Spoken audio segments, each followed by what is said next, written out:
Okay, म तपाईहरुसँग आज एउटा विश्वको one of the richest persons in the world Bill Gates सबैले चिन्नुहुन्छ। बिल गेट्सले भनेको एउटा भनाइ चाहिँ म तपाईहरुसँग शेयर गर्न गइरहेको छु।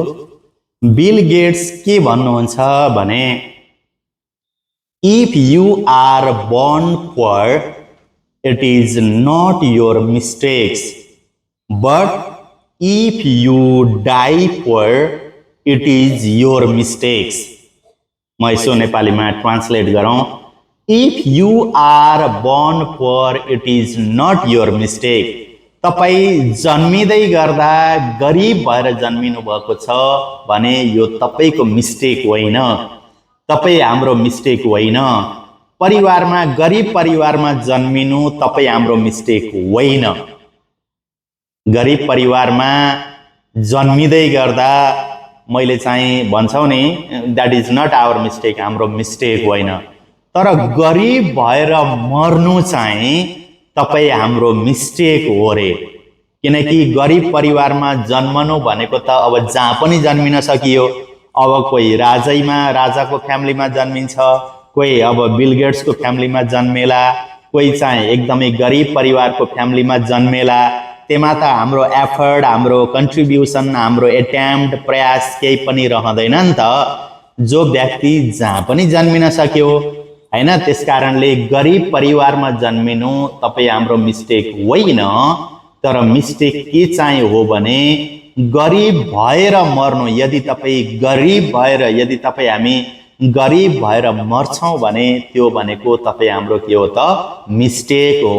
यहाँ भन्न खोजेको कुरा के भने, हामी गरिब फ्यामिलीमा जन्मिए तापनि अनि हामी चाहिँ प्रयास गर्नुपर्छ, मेहनत गर्नुपर्छ, अनुशासित हुनुपर्छ, कडा मेहनत गर्नुपर्छ।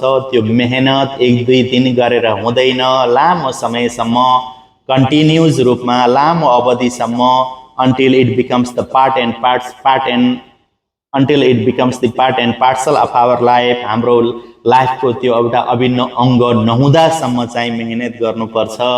डिसिप्लिन म्यानरमा मेहनत गर्नुपर्छ र सफल हुँदै गर्दा, सफल भइसकेपछि तपाईहरु के हुनुहुन्छ त, पैसा पनि कमाउनुहुन्छ।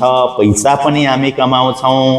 हामीले संसारमा यो सुनेका वा यो देखेका छैनौं कि फल्नु व्यक्ति भयंकर सफल भयो तर त्यो व्यक्ति गरिब छ भन्ने हामीले देख्दैनौं।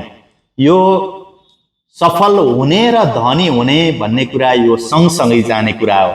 यदि तपाई सफल भइरहनु भएको छ भने तपाई धनी पनि भइरहनु भएको छ। यदि तपाई धनी भइरहनु भएको छ भने तपाई सफल पनि भइरहनु भएको छ। त्यसकारणले अब हामीले चाहिँ मनन गर्नुपर्ने कुरा के भने, गरिब परिवारमा जन्मिनु मेरो गलत होइन, मेरो गल्ती होइन। तर चाहिँ गरिब भएर मर्नु मेरो गल्ती हो भन्ने हामीले महसुस गरिकन हामी सबै धनी भएर मर्न सकौं। धनी बन्नको निम्ति कडा मेहनत, अनुशासन, लगातारको मेहनत, यी कुराहरू चाहिँ अति आवश्यक पर्ने चीजहरू हुन्। ओके, मलाई आशा छ यो भिडियो एज वेल चाहिँ एउटा इन्फर्मेटिभ, जानकारीमूलक छ भन्ने मैले विश्वास गरेको छु। यो प्राय म तपाईहरुलाई थाहा छ, म इन्स्योरेन्स सेक्टरमा पनि काम गर्छु, लाइफ इन्स्योरेन्स सेक्टरमा पनि। ल मैले लाइफ इन्स्योरेन्स सेक्टरमा काम गर्दै गर्दा चाहिँ एउटा अनिवार्य बचत गरौँ, अनिवार्य रूपमा एउटा लाइफ इन्स्योरेन्सको पोलिसी चाहिँ पर्चेज गरौँ। यो तपाईको हाम्रो सेभिङलाई कन्सिस्टेन्सी दिनको निम्ति एउटा महत्त्वपूर्ण एउटा उपाय हो। चाहिँ भोलि बिहान तपाईलाई केही पर्दै गर्दा, तपाईको एक्जिस्टेन्स तपाई नहुँदै गर्दा पनि तपाईको फ्यामिलीलाई चाहिँ एउटा फाइनान्शियली कम्पेन्सेट गर्ने माध्यम हो, जसले गर्दा तपाई हामी मर्नु पर्दा, मर्दै गर्दा हामी गरिब भएर होइन, हामी धनी भएर मर्न सक्छौं। त्यसकारणले यो बचत गर्ने र आफ्नो सुरक्षा गर्ने काम गरौँ। भनेर भन्दै गर्दा प्राय मैले यो थर्ड चाहिँ जोडिरहेको हुन्छु। कम्तीमा हामी गरिब परिवारमा जन्मिए तापनि गरिब भएर नमरौँ, गरिब भएर नमर्नको निम्ति यस्ता यस्ता विकल्पहरू एउटा बेस्ट अल्टरनेटिभ्स छन् भनेर मैले गफाफ गर्ने गर्छु। Okay, thank you very much. Keep learning, keep growing.